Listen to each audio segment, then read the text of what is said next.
MJ news 90 आजच चॅनलला subscribe करा। खासदार निलेश लंकेच्या भावाला 2 आठवड्यात पोलिसांसमोर हजर होण्याचे हायकोर्टाचे आदेश। महिला विनयभंग प्रकरण भोवणार। अहिल्यानगर प्रतिनिधी। महिलेचा विनयभंग करून तिला जातीवाचक शिवीगाळ केल्याप्रकरणी मुंबई उच्च न्यायालयाच्या औरंगाबाद खंडपीठाने खासदार निलेश लंके यांचे बंधू दीपक लंके यांच्यासह त्यांच्या इतर 2 समर्थकांचा अटकपूर्व जामीन अर्ज फेटाळला। या प्रकरणातील आरोपी राहुल बबन झावरे, संदीप लक्ष्मण चौधरी आणि दीपक ज्ञानदेव लंके यांनी दाखल केलेले अटकपूर्व जामिनाचे अपील न्यायालयाने फेटाळून लावले। न्यायमूर्ती YG खोब्रागडे यांनी दिलेल्या आदेशानुसार आरोपींना 2 आठवड्याच्या आत तपास अधिकाऱ्यांसमोर हजर राहण्याचे आदेश देण्यात आले आहे।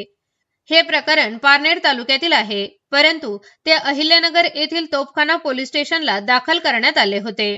फिर्यादी महिला ही अनुसूचित जातीतील आहे। फिर्यादीनुसार 6 जून 2024 रोजी दुपारी 12 वाजण्याच्या दरम्यान खासदार निलेश लंके यांचे बंधू दीपक लंके यांच्यासह 24 जण 4 चाकी वाहनामधून फिर्यादीच्या घरासमोर आले।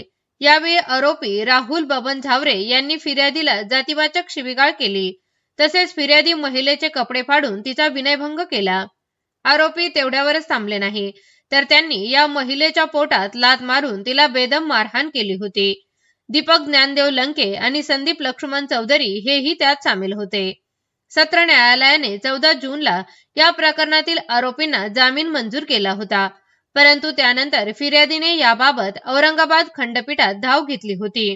न्यायालयाने फिर्यादीतील आरोपी हे प्रथमदर्शनी गंभीर स्वरूपाचे असून घटना ही फिर्यादीच्या घरासमोर सार्वजनिक ठिकाणी घडल्याचे स्पष्ट होत असल्याचे नमूद केले।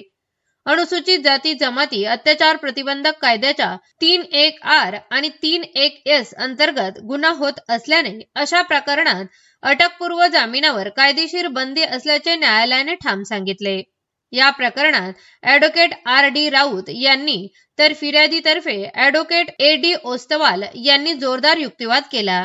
आरोपीच्या वतीने ॲडव्होकेट RR करपे यांनी बाजू मांडली। अखेर उच्च न्यायालयाने यापूर्वी दिलेला तात्पुरता अटकपूर्व जामीन रद्द करत राहुल बबन झावरे, संदीप लक्ष्मण चौधरी आणि खासदार निलेश लंके यांचे बंधू दीपक ज्ञानदेव लंके यांना 2 आठवड्यात आत्मसमर्पण करण्याचे आदेश दिले।